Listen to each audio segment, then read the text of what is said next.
First, we're joined by Sheriff T.K. Waters. Sheriff, we appreciate you being here this morning. No, thanks for having me. I appreciate it myself.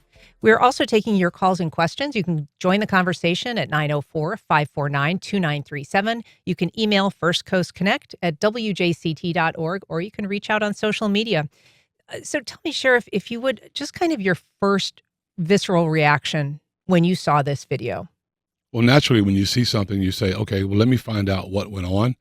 I've been around long enough to know not to have a reaction one way or another.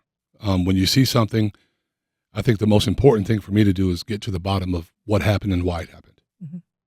And getting to the bottom of this proved to be a little bit of a scramble at first. I think you said yesterday you were at church. Yeah, I was Sunday. I was at church and I got a text message from the undersheriff, and I saw it then. And immediately I said, let's get the group together and let's start looking into it and find out what happened if we can.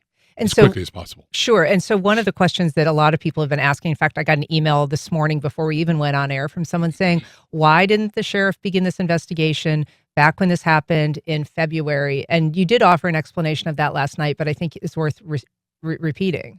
Well, you never told us about it. And this is the big thing. When I'm in the barbershop, when I'm talking to people, when we have conversations, please, you have to tell us if something happens that you feel is unfair, whether it's biased or not. Tell us. Let us look into it. Let us start an investigation. It's big for us to have body cams to help us, at least try to decipher what went on during the contact. But we were never given that luxury. But also, and I think it's important to mention that we've in place. I never wanted to be surprised about something that I see that comes up. So throughout the process, I sat down with our staff and I said, let's put a policy in place to make sure that the first line supervision looks at body cam videos of individuals when a response to resistance report is written. And they did that. There was nothing that you could see on there that rose to the level of a major concern. And because you really can't see the strike inside the window at that point. And I think we covered that yesterday.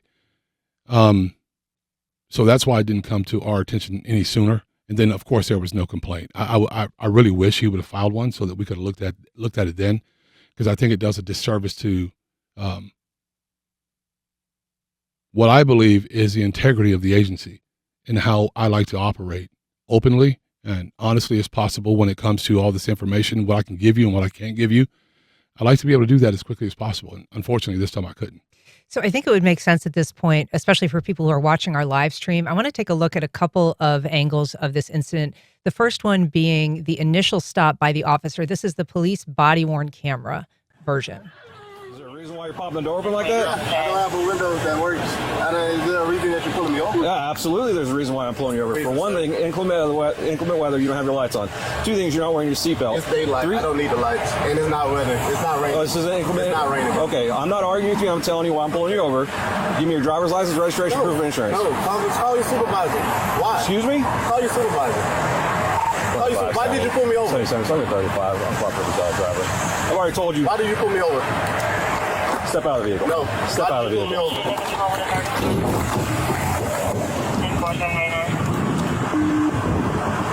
Okay, so for folks who are watching, or who are not able to watch, that was the police body-worn camera of the initial traffic stop.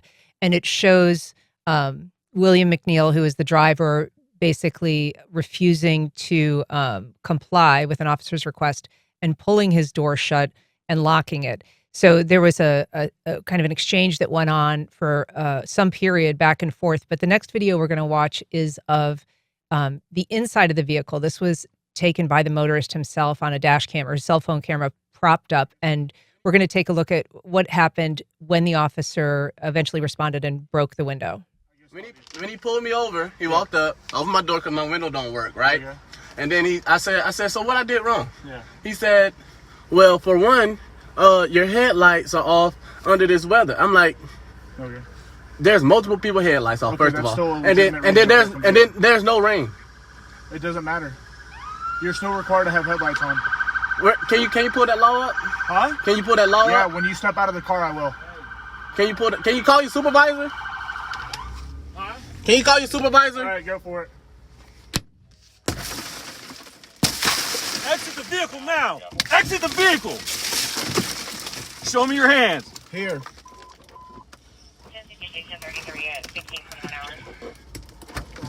I'm here. What is your reason, sir? Step out. What is your reason? Step out now. All right. Get on the ground. No, don't. Get on the ground.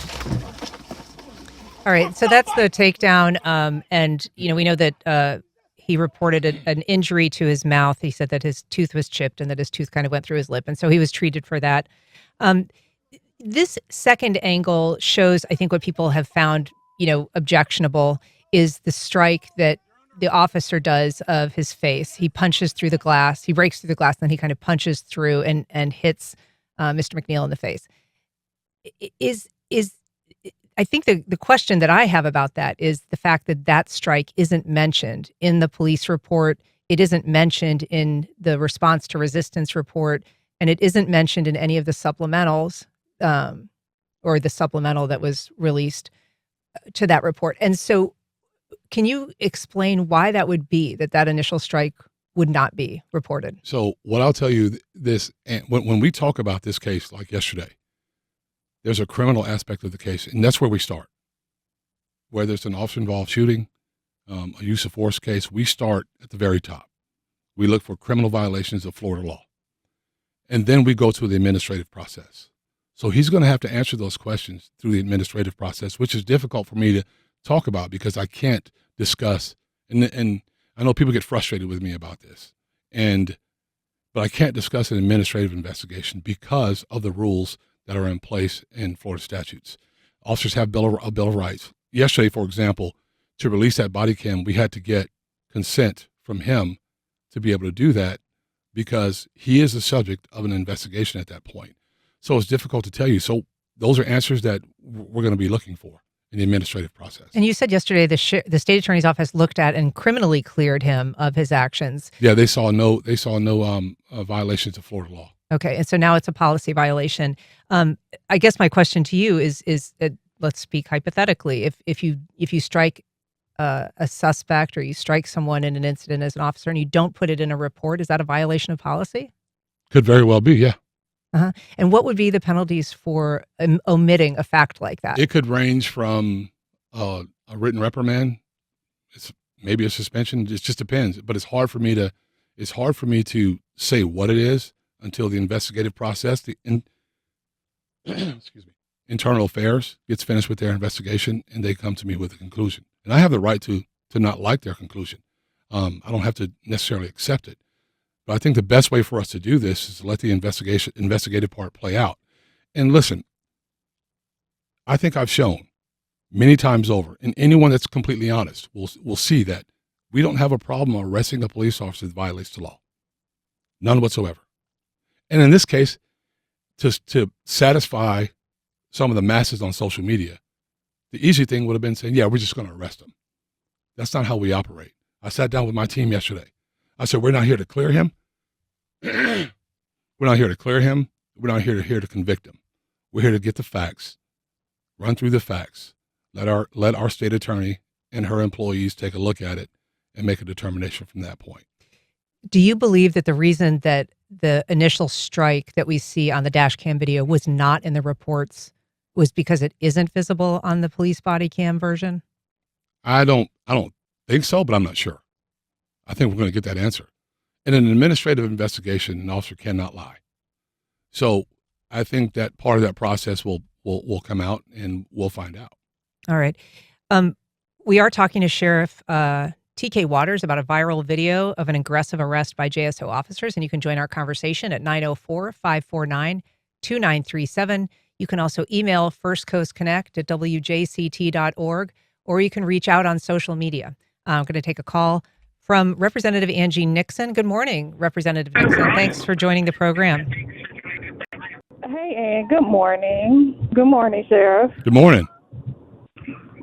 So I wanted to reach out because I've sent emails and sent texts requesting a meeting, but this may be the only time that I'm able to talk to you. Wanted to know, are you concerned with the perception that your department your office as well as the state attorney's office is biased, seeing as your wife serves as one of the chief investigators in the state attorney's office. And then I am interested in you letting us know whether or not the officer's body cam footage was turned off during the time of the arrest. And then finally, at what point do officers with multiple complaints, like this officer has had in the past, like at what point are they reprimanded or released from the force or whatever? Because there's a lot of folks in the community are really upset because this officer has had multiple complaints against him for excessive force, and we see it finally because this young man actually captured the footage. But there may not be any footage, and he may have done something similar. And so that is our concern, and I would love for you to address that issue. So the first question is concerning my wife. Don't really know what she has to do with this, but my wife is a director of investigators at the state attorney's office. She has no involvement in decision making. She handles the investigators. So there's that answer. I hope that's clear enough, but she's a professional. She has nothing to do with decisions made by attorneys and the state attorney who's elected by the members of the Fourth Judicial Circuit. And there's my answer is concerning her. It's kind of weird that she comes into this conversation. Second question was, and can you help me remember? Well, just about the community perception of bias, and she also talked about previous, complaints on this officer.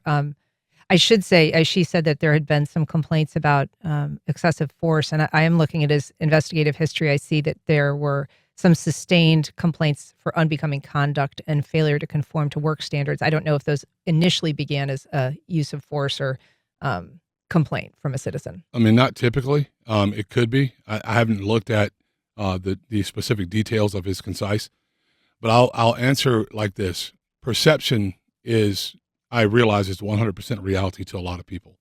But there's a perception also out there that we're not biased against anyone, and we're not. I can tell you, I've worked here for many, many years, probably as long as Representative Nixon has been alive, and we've had a lot of trying times in this agency, and we've worked extremely hard to be as open and as honest with people. And had I known about this previously, if he had filed a complaint, I would have showed it to you earlier. I mean, why not? Why not get it out? Anyone that is interested in knowing that we are operating and we are making every attempt to operate above board so everyone gets a chance to see would know that that's how I operate. I answer to a higher authority, and it's not just the people of Jacksonville. I believe solely that my responsibility, and I'm allowed to be here and to run this operation the way that it's supposed to be run. And thirdly, what was the other question? There's a lot. There's three of them, I think. The officer conduct. I think that's all that I have. Yeah. So the officer conduct, there's always. We should say, to her point, there was concerns about the video being shut off during the stop. And then there was the concern about this officer's prior involvement. We do know, other than these, complaints that I'm citing, that he was involved in the Florida, Georgia video that went viral of an officer punching someone in the stands. Right. The officers, so that Florida, Georgia video, he was there at the one where there was a larger white male that was involved in something, and where we had the officer that got into a fight with him. He was there. He used a taser at that point. Some of the other things, there are things that we have called progressive discipline. And when you work these cases, I know it's what people like to see is no due process for police officers. But when you work these cases, you have to use a progressive discipline standard, and you have to move up from there. And when you get to a certain point, the undersheriff and I make a determination of whether someone should be terminated or not. And then after that termination's put in place, the officer has an option, and their option is a disciplinary hearing board or a civil service board. And that civil service board is made up of civilians, not police. And we have to convince that civil service board that our termination is not manifestly unjust. He has to testify in front of that board. And if they determine that what we've done and why we've terminated the person is not reasonable, they'll say it's manifestly unjust and give that person their job back. I mean, aside from discipline, you also have a policy that allows you to flag officers that maybe have been involved in, something traumatic in their personal lives or something at work that has been a problem. Maybe they've been in a number of incidents that involved violence or force, and you're allowed to maybe reassign them. You're allowed to perhaps encourage them to go to counseling. Do you think that that is appropriate at this stage for this officer, given these couple of incidents? Well, it would depend. When you have a long career, sometimes officers find themselves in difficult positions more than other officers will. Example, I've never had to use my firearm in the line of duty. I've had to draw it. I've never had to shoot anyone. I've never shot at anyone. There are some that have because of the situations they find themselves in. Look, policemen don't go out there and put themselves in a position where they have to use force. No one wants to do that. I can tell you from being involved in situations in my career that it's very uncomfortable, and quite frankly, it's scary. When it comes to his situation, we look at it, and that's why I'm building out an officer wellness section so that we can continue to identify policemen that may be having issues, whether they're home issues, whether they're financial issues. They have the ability to go meet with someone confidentially and work on the issues that they're dealing with, because I understand officer wellness is very important, and it's important for not just them, but how they function, how they do their jobs every single day. And I think just to the question, was the body cam shut off by the... At some point it was, but not during the parts that you wanted to see. By the lead officer, the initial officer? No, it was shut off later, but not... They're always shut off once the interaction's over. Sure, but what is she referencing? Which officers? I don't know what she's talking about. Okay. All right. I've heard that on social media, but I personally don't know what we're referencing there. So I'm not quite sure. I know that Eric pulled that out of his hat yesterday during the press conference, but I'm not sure what they're referring to. Let's talk a little bit about that. You got into kind of a little bit of a tense exchange with News4Jax reporter Eric Avenier. Mm-hmm. He brought up the question. He asked you, whether your presentation, whether the Black community would quote buy it, and you kind of chastised him and said, let's not bring the Black community into this. I'm a Black man. But, there are obviously a lot of conversations in this country about, Black men, particularly when it comes to pre-contextual or, kind of pretext stops, like you didn't have your headlights on, you didn't have a seatbelt on.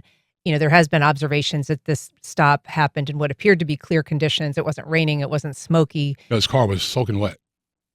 Okay. His car just got done raining. And it doesn't take away from the fact, and this is important, that it's a legal traffic stop. Even a pretextual stop is legal. Supreme Court has ruled it legal, but it's a legal traffic stop. And even if, say, it wasn't raining, he wasn't wearing a seatbelt, that's a primary stopping offense in the state of Florida. Sure, but I guess what I'm getting at is those stops seem to be, at least perceived to be used primarily in conditions where maybe they don't warrant it. And I kind of think to myself, like, in what circumstance, in what universe would an officer break my window and punch me in the face? There were probably, that's not the first time that's happened. You don't on the side of the road, you don't hold a trial on the side of the road during a traffic stop. You have obligations as a driver. Driving is not your right. Driving is a privilege that's afforded to you by the state of Florida. If you get stopped for a lawful reason, you have to comply. Sure. Supreme Court says if they ask you to get out of the car, then get out of the car. But you can understand why people would have that perception, because these pretextual stops have been involved with a lot of incidents where particularly younger Black men have been stopped. No, that's what you've seen. There's 38,000 traffic stops just this year in Florida. In Jacksonville, not Florida, 38,000. And like I said yesterday, in counting. I think the ones we've seen are the ones that have ended badly. And so you're right. That's what you see. Right. You don't see the thousands upon thousands upon thousands of successful traffic stops, whether it be young Black men, Black women, or white men, Hispanic males. It doesn't matter. When it rises to a level that there could be danger. I mean, I don't think any person that, outside of some of the police officers that have retired from here, have done a traffic stop when it gets really tense. And it's not an easy thing. And I'm not excusing anything. I'm saying that I go into these things very objectively, because that's my responsibility. Don't get hijacked either way. Eric's comment, Eric was there, in my humble opinion, to try to create a stir and make a story. And Eric, I've known Eric for a while. Eric's been a fairly decent guy, but I think he had a goal there, and speaking for the entire black community, where I don't think the entire black community thinks like he thinks. I know I don't. I know my dad doesn't. I know my sons don't. There's a lot of people, because my family doesn't think that way. So if you're going to make a suggestion like that, you have to first realize that I'm a black sheriff who's older than he is, who's lived in America since 1969 and been doing this job for over 30 years. And what you see and what's magnified in the social media universe is what people want you to see. And there's a lot more to every story. There's a lot more to everything that goes on when we do these things. And if you just let it lie, and what's important for me is, I mean, you said that. Go ahead. No, Finish your thought. Go ahead. I was just going to say, you did say to him that you thought his comment was incendiary, and I think that probably Eric would say, I'm, reflecting a question that people are asking. Well, is he speaking incident. for the entire black community, or 5 people that may ask him, or maybe 2 people that ask him that Well, question? this has been a national story, right? I mean, CNN is requesting the video. It's not like it's just happening in a small university. So do you want me to, I can tell you what I think about, I don't watch the news, period, because everything that I need to know about, I get firsthand from what's going on within the agency, within the city. I don't do that for a reason. I don't do that for a reason because I think in a lot of cases, people may say I sound crazy, but I started here in 1991, 2001, 2011, 2020, 21. And around 2018, this thing started where somehow the black community is under siege. I wasn't a policeman when I was 20 years old. I was driving cars, and you know what happened every time I got stopped in? Every time I got stopped, which was a lot because I had a sports car, and I'd like to drive fast. I complied with what I was asked to do. I've never had a problem, never been to jail.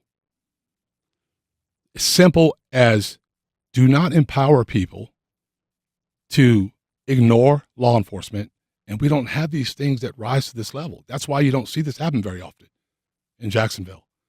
If I take a group of pastors and I show you one that did something wrong in Seattle, Washington on social media, and I show you one that did something wrong in New York City, and I show you something, that would paint a picture in people's mind to make you believe that pastors are just bad, especially if the news media begins to harp on it. Like the Catholic Church many years ago. I know not every Catholic priest is bad. Sure, but there was an endemic problem there. There was a problem, but that doesn't mean that every single one of them were bad. My point is that when you pick and choose a large nation like us, there's probably about 1 million full-time police officers in the United States of America.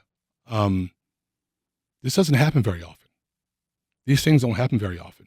But with the advent of social media and with the ability to send information out at the speed of light, and everyone sees it, maybe not the speed of light, but you know what I mean. Everyone sees it without context. It gets so huge, you can never put the toothpaste back in the tube.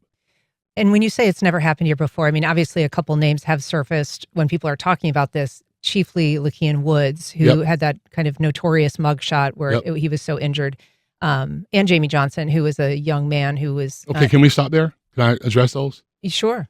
What we tend to ignore is Jamie Johnson tried to kill a policeman, whether it's Jesus Garrigo or not. He had a pistol on him. He wasn't unarmed. That's not true. I'm speaking about what's true.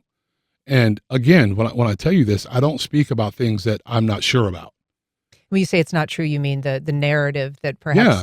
No, nobody wants to stop Jamie Johnson for the sake of just stopping him. But I mean, he was sort of stopped just for the sake of just No, he stopping. wasn't. It was a seatbelt violation. So that's is it legal or illegal to drive without a seatbelt? Well, it certainly seems low on the priority list.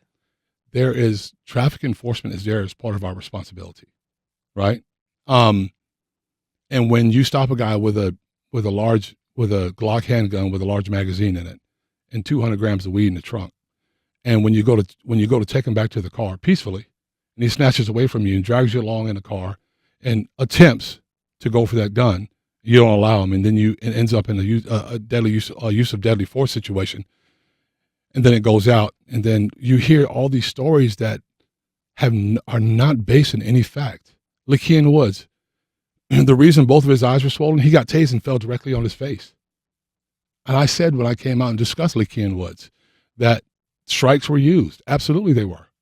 But there were two other people in that car. One of them had a gun on them that went home safely, went to jail safely. No issues. A lot of times these situations, they rise to the level of where they are because we are responding to the actions of the individuals that are in that position. I do want to take some calls because we've got folks waiting. Mark on the Southside, go ahead, please. Hey, good morning. I just want to say I agree wholeheartedly with Sheriff Waters, especially about the comment he made about how he had been pulled over as a younger man and complied with what the officers asked of him. I just can't help but think how many of these instances, which they become salacious issues, if you will, how many of them could be avoided simply if they would have just complied with the officer's request? Roll your window down. Well, it doesn't roll down. I have to open up the door. Fair enough. Get out of the car. But the guy chose the opposite, answer, and the officer has no idea what the guy has inside the car. And I hate seeing the video that the guy put out there. That does make it look bad. But then once I watched the sheriff's video, I could put it all into different context. And had the guy just complied, worst thing that would have happened, he probably would have gotten a ticket for a suspended license. Thanks, Mark. Appreciate your thoughts. And I think you did present that because it offered, context. We hadn't seen the full context, and I know that you think that that's an important element to, kind of explaining what happened here. And don't you think context is important? Absolutely, yeah, absolutely. I mean, I think it helps explain more fully, what happened in the incident and why.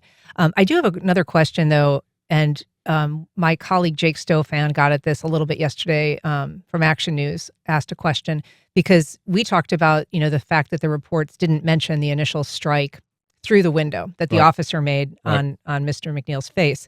But the reports all do say that the motorist was reaching for this knife. And we can show a picture of the knife. It is a pretty large knife, and it was on the driver's side floorboard. It is not anything to sneeze at. It's a serrated blade, and it looks a little intimidating. But it doesn't appear from any viewing that I've seen that this gentleman was doing anything but just sort of sitting in his seat. He showed his hands when he was asked to show his hands. Then he kind of folded his hands under his armpits and sat back right before the window was broken and the face strike. And so when the reports say that he reached for the knife, that seems to be at best an exaggeration, if not sort of just a fiction. Or maybe you just couldn't see it. I couldn't see it either. He showed his hands after the initial strike. That's when his hands came up. Okay. I'll give you that 100%. And I asked Jake there, I said, Jake, did anyone see his hands before the strike? Did anyone see what happened when he was trying to roll outside the vehicle? Did anyone see any of that? And we didn't see that. That's why there's an investigative process that takes place. That's why there's an administrative investigation process that takes place. I don't have the luxury to assume anything. And I don't think anyone, whether it be you or Angie Nixon, I don't think anyone wants an assumption made about what they've done, whether it's criminal or not. I think it's important for us to not assume, not get overly emotionally hijacked, but allow the facts to speak for themselves. And I told Jake, I didn't see that either, but I didn't see what they saw because I wasn't there. And sometimes the body cams where they sit, which is the best place, we've tried a bunch of different places, but sometimes it doesn't capture everything. And the fact is, there's a large knife. It looks like a Rambo knife that's down right at his feet. I don't know that he reached for it. I couldn't see that. I'm not saying that he did. I'm not saying that he didn't. That's what the officers are reporting. That's why there's an administrative process. Got a call from Ethan in Orange Park. Good morning, Ethan. Go ahead. Hey, good morning. Yeah, I mean, you said something that was really troubling to me, which was you don't watch the news. And I think a large part of this is there's so much, it's so popular and there's so much skepticism about it because it's not an isolated event.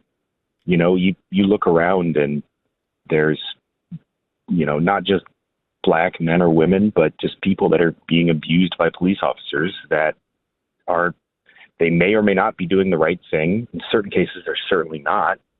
And then there's an administrative process and nothing happens. Absolutely nothing happens. And it's happened time and time again where people have died. People have died just because police officers go on this power trip and there's nothing holding them accountable. Ethan, thanks for your comments. Well, Ethan, thanks for the question or the comment. No, it's really counterproductive to listen to, especially the way things have gone these days. And it is, and I'll talk to people quite often. They tell me what the news says, and what is easy to know is easy to know what's happening around the country because I find out about it. I find out about it through actual factual sources, not a video that's shown on the news media without any context and without anything there to show me from start to finish. My friends will ask me questions like this. Real quick, let me answer.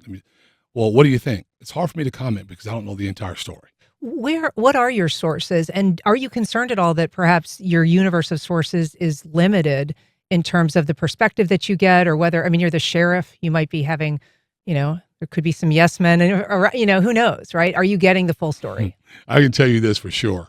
I don't have yes men. I have a bunch of professionals that are willing to say, Sheriff, I don't think that's right. Sheriff, I think we should go in this direction. And I don't make decisions in a vacuum. But my sources, stuff pops up on Instagram, stuff pops up. That's where I saw this. So then you get it and you look at it. But I get my information when it comes to Jacksonville and the agency from the people that I work with. I know about officer-involved shootings because it comes through our dispatch. So I get the information that I need. But I mean, if you're getting all of your information from law enforcement, that's just one side, right? When we're talking about... Well, I'm not looking for sides. I'm looking for accuracy. Well, we're talking about perspective, right? And your ability to kind of, adjudicate whether the information that's coming in is accurate or whether the way things are perceived by the public are legitimate or not. And if all of your sources are kind of confined to that one universe, you might not have that broader perspective. I have a very good perspective. I read books. I read articles at times. But I don't pollute my mind with a bunch of things that want me to think a certain way. It's a fact. And anyone that is honest with themselves, they know which way the news has gone. It's gone in a way different direction. But I do get to get information. I get good information. I read articles. I read from like Roland Martin, for example. I read his report. I read these things, but when it comes to sensationalization of what we do and the narratives that are out there, I reject them because they're not true. If we were doing a job solely to hurt people that of a community of a member that I'm a member of, I'm a member of that community. If it's a fact and if it's right, why have I not suffered the consequences of some of the things that we've seen across the country?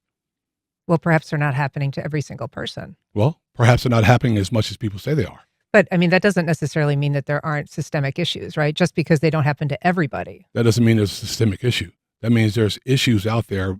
Example, why did this young man wait until July 20th or 19th to show this incident when he could have done that in March? He could have done that when he was done. Because this is just an opinion, right? This is an opinion. I think he wants to inflame the public. And I don't want to be a part of the inflammation. I want to be a part of getting the information, looking at it objectively. And I think people would appreciate that. And looking at it objectively and answer the questions that need to be answered, show the public what they need to see, not come to a conclusion administratively about what's right and what's not right. Just show the public the information. Not afraid to stand up and talk about it. But I'm not going to run with the systemic thing because I started here in 1991 and just suddenly things are systemically bad. I've been here too long. No one comes to this job. No one comes to work saying, I'm going to stop me a black man and get into a fight with him and throw him in jail. It's unreasonable. And then the numbers of black males that we run across that have this happen is not as many as people say there are. We do it to white males, white females, white Hispanic males. A lot of it depends upon where they take us and how this happens throughout the process. And if you look at that video, for example, they weren't rude to him when they stopped him. Very matter of fact, very honest when it came up. And the body camera didn't stop until after the arrest was effected. But just to when I sit down and I listen to that, having the experience that I have in this job, this is not an easy job because everyone thinks they know how to do it and they've never done it a day in their life. And I don't mean to sound arrogant. This is not what I'm doing, but everyone thinks they know how to do it. But not everybody's pulled over a car in the middle of the daytime when they're in a situation like that. No one's pulled over a car in the middle of the night where somebody maybe draws a gun on you, pulls a knife on you. Then you reflect on those things because you train on those things and you know that that can happen to you at any moment when you're on a traffic stop. Just before we wrap up, what is your expectation of how long this administrative review will take and before we have some of those answers? I don't want to rush them, but I do want them to get it done. And we talked about it yesterday with the director of professional standards. Let's get it done as quickly as possible, but make sure it's thorough. So hopefully very soon. All right. Well, Sheriff TK Waters, thanks so much for being here this morning. We really appreciate it. Thanks for having me. I appreciate it.